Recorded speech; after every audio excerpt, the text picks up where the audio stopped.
A pier made by the U.S. military to transport humanitarian aid into Gaza has broken apart. U.S. officials say part of the pier became unmoored in heavy seas on Sunday. It is unclear how long it will take to make repairs or when shipments will resume. It is a big setback for the U.S. efforts to bring humanitarian aid into the war-torn region. The pier, which cost $320 million, only started operating on May 17th.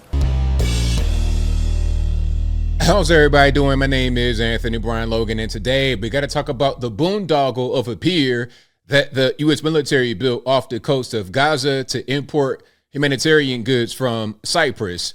Now, there's a lot to say about this as far as the cost and the 1 week it was operating before it had to get repaired. There's a lot we got to say, but first things first, this is an example of how inefficient and incompetent the U.S. government leadership is. This spells it out. And there was another video I just did about the electric vehicle charging stations. Pete Buttigieg went on TV trying to defend the government spending $7.5 billion with the B, $7.5 billion to only build 7 or 8 stations out of a promised 500,000 charging stations. All right. Talking about well, we're going to be on track. It's kind of hard to do. Look, you announced the 500,000 station goal back in 21. It's now 24. You've only built 8 of them. How are you going to get to the 500,000? It doesn't make any sense. This is what the government does. They just basically tax you at gunpoint and then set it on fire right in front of your face. And then they say, we got to tax the rich because we don't have enough money. Same thing happening in California. Okay, you want to make everybody get an electric vehicle, but then, oops, well, now we're going to lose out on the gas tax revenue. So now we got to try to tax them for every mile they drive because there's not enough for my roads. The government sucks. They're terrible. They're inefficient. All they do is just burn money. This right here, in my opinion, is another example of it. Why does it cost $320 million for a pier? A pier? Really? Well, look, I guess because they spent $1 billion basically on one EV charging station that probably doesn't work. Probably half of the ports work. You're probably getting 20 kilowatt hours. I guess it's the same philosophy, right? You just spend an exorbitant amount of money on a thing and probably put 90% of it in your pocket and then give a slipshod product at best. Maybe that's what's going on. But before I go any further and get any more triggered, let's get into some videos here. This is going to be the Pentagon speaking about this whole kerfuffle. Then we're going to get into a few more things. But without further ado, let's go ahead and roll it. Due to high sea states and a North African weather system, earlier today, a portion of the Trident Pier separated from the pier that is currently anchored into the coast of Gaza.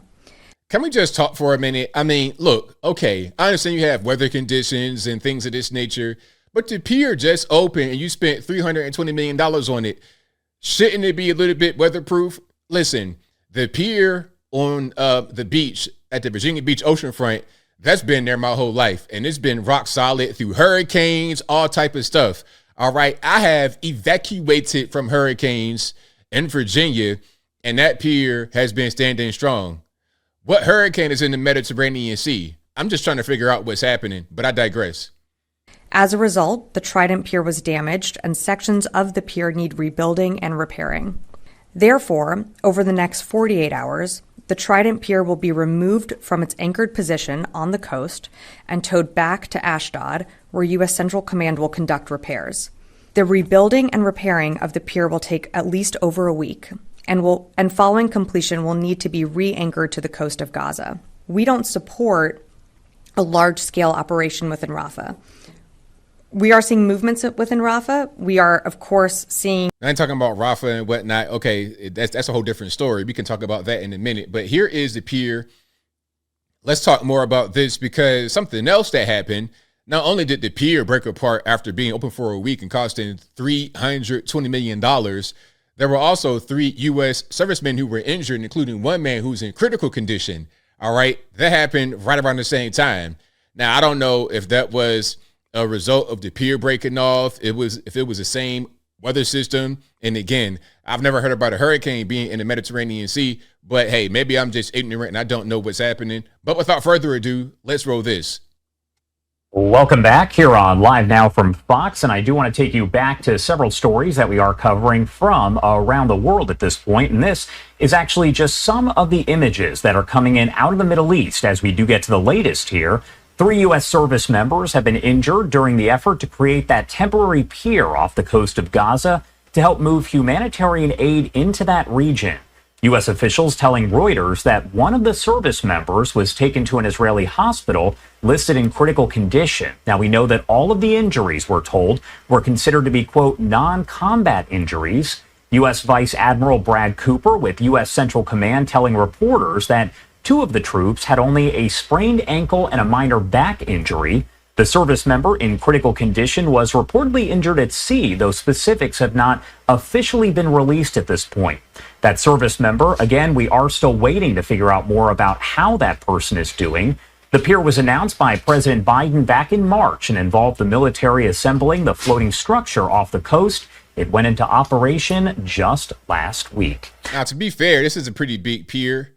So you see any shipping containers and whatnot on the pier. It's a pretty big thing. And it is floating. Now, I don't know how it's really moored to the dock, to the land. I'm not sure how that's happening. Are they tying it? Is there anything up underneath it? I'm not really sure how that's happening. But regardless, okay, I know it's big. You got a helipad right there. I get it. But to spend that much money and then have it break apart and needing repairs after just a week, I'm just not really feeling it. Okay, I'm not feeling it. I know we're beyond the fishing pier right here.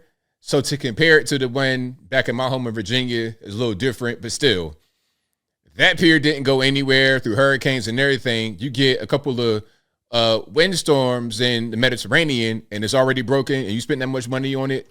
I'm not really feeling it. Now, here's an article from Daily Mail, and pardon the ads. I mean, it's not my fault. You got to blame them, but you see what's happening. If I can get this ad out the way, that'd be great. Maybe it's not going to get out the way. U.S. will remove Biden's $320 million Gaza Pier because it's sinking. Disaster for President Biden's floating aid dock as it's taken away from the beach for repairs just after 2 weeks. Now, let's kind of zoom in a little bit right here. A floating pier assembled by the U.S. military meant to be bringing aid to desperate Palestinians in Gaza sustained damage in rough seas and will have to be towed away. Just 2 weeks after it opened, the pier's operations have temporarily suspended and repairs could take more than a week. Now, my thing is, okay, a week, that's not bad. But how long will the repairs last, and will there be other repairs have to be made? Because, again, if it has been open for this amount of time and it's already broken, then I presume it'll probably get broken again. And how much will that cost to repair it? How much would that cost to repair it? Listen, $320 million. It said it provides a way to bring in relief from Cyprus, even as Israel resists U.S. pressure to open more land routes for delivery of supplies. Yeah, what they should do is just open up Gaza and let stuff come in. But what's happening, they got to go through all this rigmarole to get things to Gaza. And then remember, there was that airstrike on the people that were on the land bringing in goods. And they're talking about, oh, well, it was a mistake and we didn't know it was really them and all this and that. But the people who were bringing in the supplies clearly had their company marked on the top of the vehicle, on the sides of the vehicle, and they communicated with the Israelis, letting them know where they were going to go, but they still got drone strikes. So this is a way to avoid all of that. So this is the U.S. government, as I close, interfering with matters we really shouldn't be involved in. Let them handle their business. See, we're trying to get around and cut corners and whatnot to help those people with aid.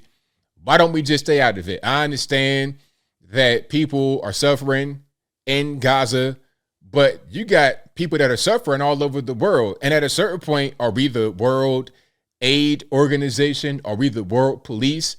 And then beyond that, beyond just the aid, people could say, we should give AABO. Okay, cool. But look, we're funding all sides of this. We're giving money to the Iranians, to the Israelis, to the Gazans, to this people and that people. We're giving money to everybody. We're trying to pick winners and losers. or we want the fighting to keep going. Same thing with Russia and Ukraine and Taiwan. It's just too much interference. And I think with less U.S. interference, we might have a little bit more peace in the world. That's just my opinion. And I think I'll leave that right there for now. And what say you? What's your take on this whole pier kerfuffle? Is it a boondoggle? Again, $320 million, and it's already broken after 2 weeks. Whatever your thoughts are, let me know in the comments below. You guys know where I'm at. I think the best thing is stay out of it. I mean, we're spending all this money for what? You're spending $300 million and the pier's already broken in 2 weeks. I mean, what are we doing? We're spending 7.5. Look, we got to be able to get our own stuff tightened up first stateside before we go try to be some kind of crusader for the whole world. Listen, we can't even build electric vehicle charging stations.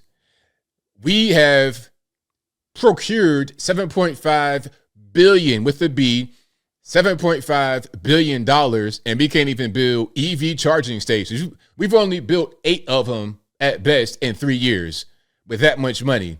Totally inefficient. If we can't even build EV stations, how are we going to go overseas and beat the world police?